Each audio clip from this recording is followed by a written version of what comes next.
I felt like I didn't belong until I found my inner truth. Hi, my name is Mei, and I am your host of this podcast. I want to invite you on this spiritual journey to find love, acceptance, inner truth, and a sense of belonging, in spite of a multicultural background. Let's get together and overcome our issues with labels and stop trying to fit in boxes that were not made for us. Let's stop looking at what makes us different and see what brings us together without losing our authenticity. If you like the podcast, please give it a 5-star rating. This will give more people the opportunity to find us, or share it with someone who will benefit of it.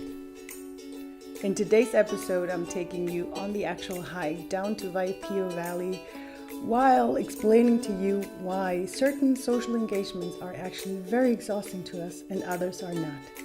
I wish you a lot of fun with today's episode and have a great day.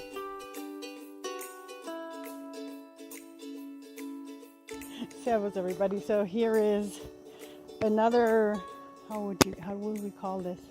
Road tripping with May. I'm right now hiking down the hill to Waipio Valley here on Big Island, Hawaii. And the reason why I am probably using this also to record for you guys is because it's always a good thing to do sports in a way that you can, like when you're supposed to go walking or running, you're supposed to do it in a pace where you can still talk normally. At least that's what a friend of mine who is a personal trainer told me once. So I'm sort of doing this for myself too, but also because I had an idea of one of the things that I've been meaning to share with you guys, because it was one of the things that actually really touched me or made it a little bit challenging when I was growing up. Especially at the point where I had left, my family and was allowed to take my own decisions, because I didn't know how to take them. And the thing that what I'm talking about is, when do you see social engagements as a must, as something that you have to do, versus something that you'd like to do? When do you feel put under pressure doing so,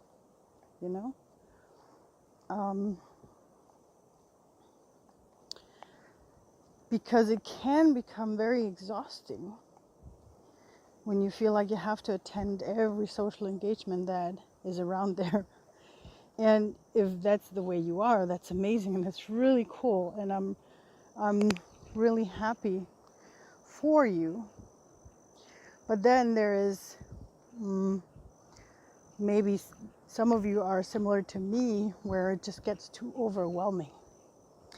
Nowadays, I understand that the reason why certain social engagements became overwhelming to me were because I just, it wasn't the crowd I wanted to hang out with anyhow, and it was always an act of energy, of using a lot of energy up to actually go there,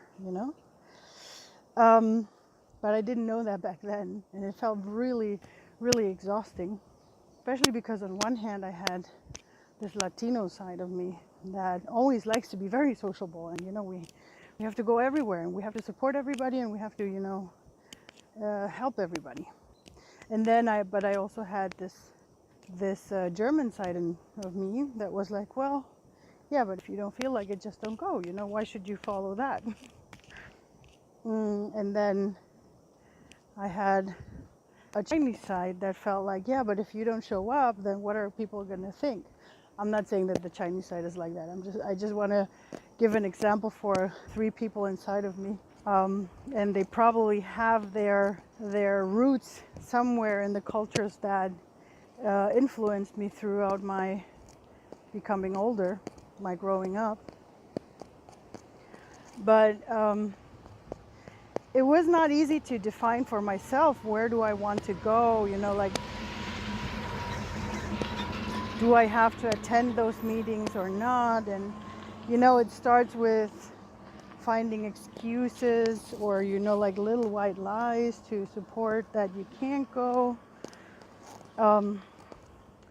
until I started to go more into an introspective way and to see myself more and to really see that I just I didn't want to hang out with that crowd of people, or at least back then I wasn't ready for that.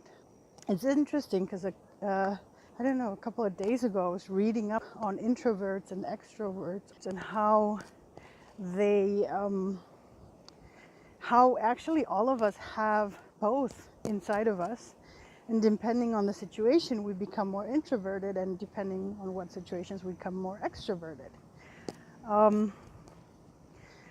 Because sometimes I'm not a big fan of labeling stuff and making labels, but in this case this label helped me, and I think that's one of the reasons why some labels do help me understand myself better, because I felt like if I would label myself as an introvert, it just made me understand myself better, because it didn't always mean I didn't want to hang out with other people, or it didn't mean that it was because of the people that I didn't want to hang out with, but it was just me trying to find, a spot, where I could recharge my batteries without,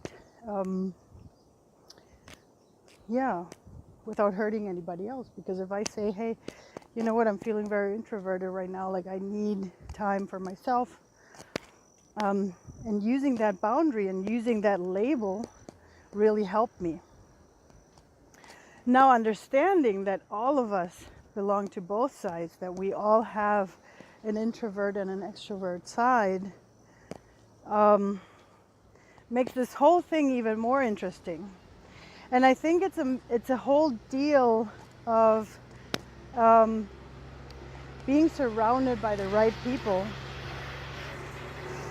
So I have to wait for this car to pass.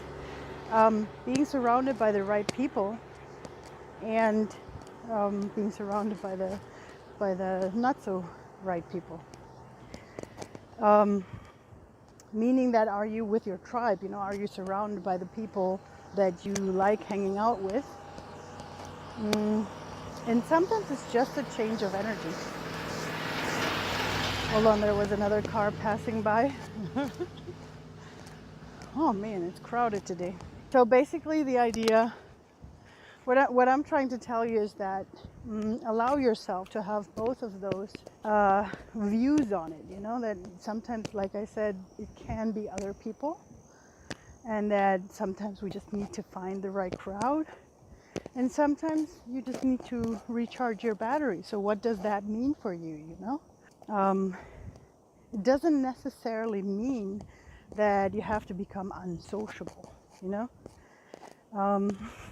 I know it's hard because for some of us, FOMO kicks in. And I love the word FOMO. For those of you who don't know it, FOMO is fear of missing out.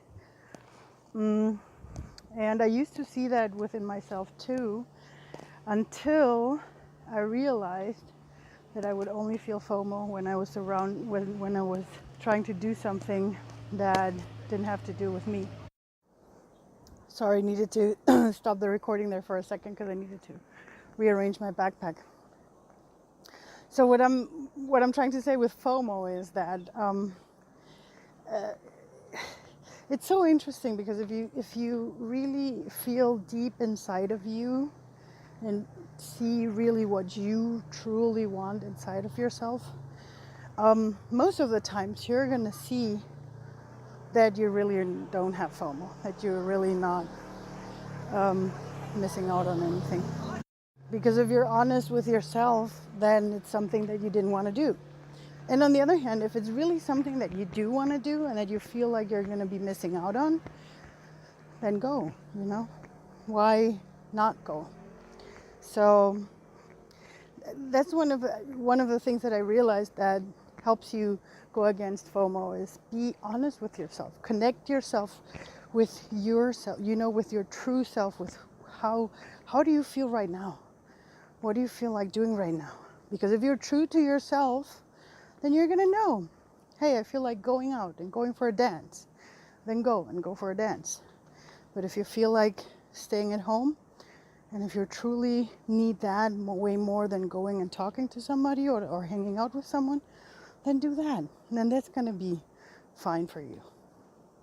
Another good example that I like to pick up on is when you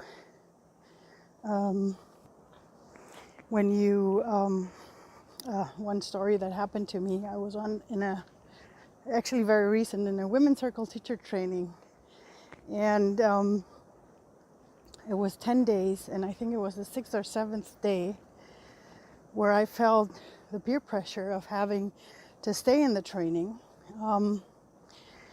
and I tangoed with myself for 2 days. And it wasn't that I wanted to leave the training, it was just that I felt like I needed a change of scenery, a change of energy.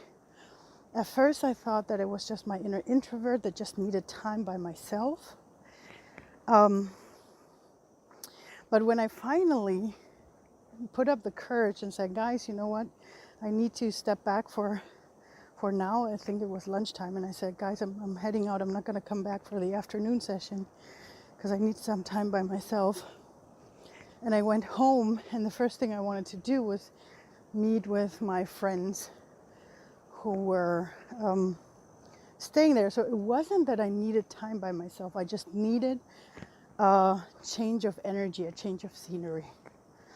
And that didn't mean that I didn't like the girls at the teacher circle training, because I went back. I mean, I did go back to finish the whole class because it was only 1.5 days missing or left that I had to do.